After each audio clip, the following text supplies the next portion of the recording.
Om Swastiastu. Waduh, ternyata sudah ramai ya. Pasti sudah tidak sabar menunggu ceritaku ya. Apa ya? Baiklah teman-teman, kita mulai ceritanya. Duduk dan dengarkan dengan baik. Cerita ini diambil dari Kekawin Siwalatri Kalpa yang dikarang oleh Empu Tanakung dengan judul Lubdaka dan Malam Siwalatri. Alkisah seseorang yang bernama Lubdaka. Ia seorang kepala keluarga yang menghidupi keluarganya dengan berburu binatang di hutan. Hai teman-teman, kalian tahu tidak binatang apa saja yang ada di hutan?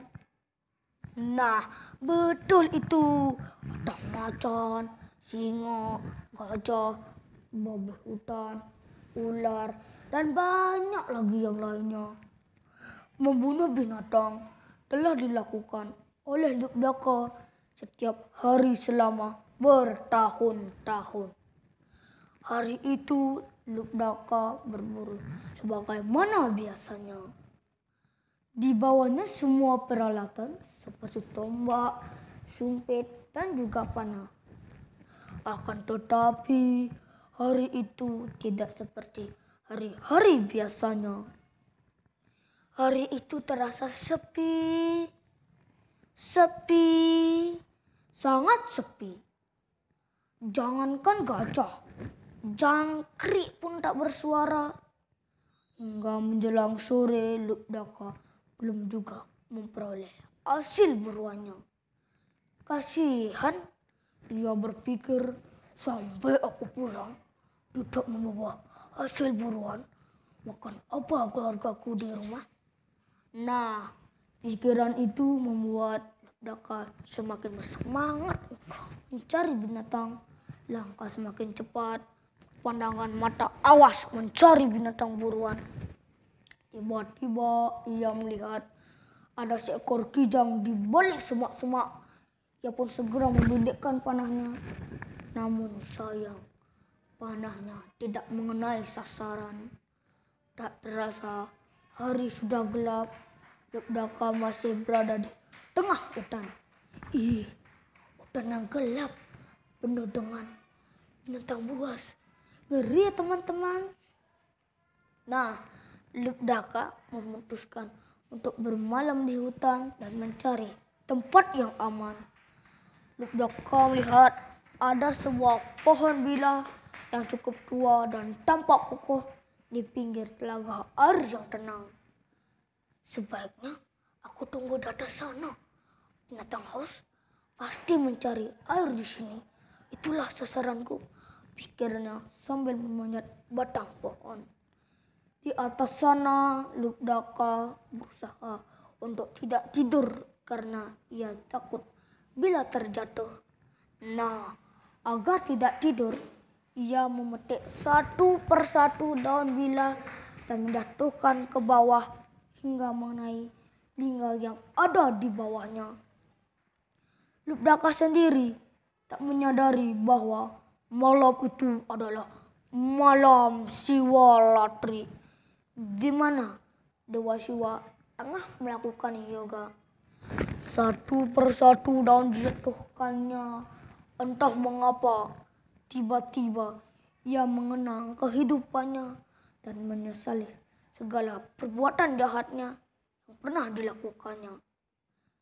Dalam kesedihan yang sangat ia berdoa, "Ya Tuhan, aku menyesal. Ampunilah segala dosa-dosaku. Aku berjanji akan berhenti menjadi pemburu." Lamunan panjang akan Lubdaka dosa-dosanya seolah mempercepat waktu. Rasanya baru sebentar saja melamun, pagi pun tiba. Wah, ternyata dosa-dosa yang pernah dilakukannya sudah terlalu banyak dan tidak bisa diingatnya lagi. Satu persatu lagi dalam satu malam. Nah, karena sudah pagi, ia berkemas-kemas barangnya pulang ke rumahnya.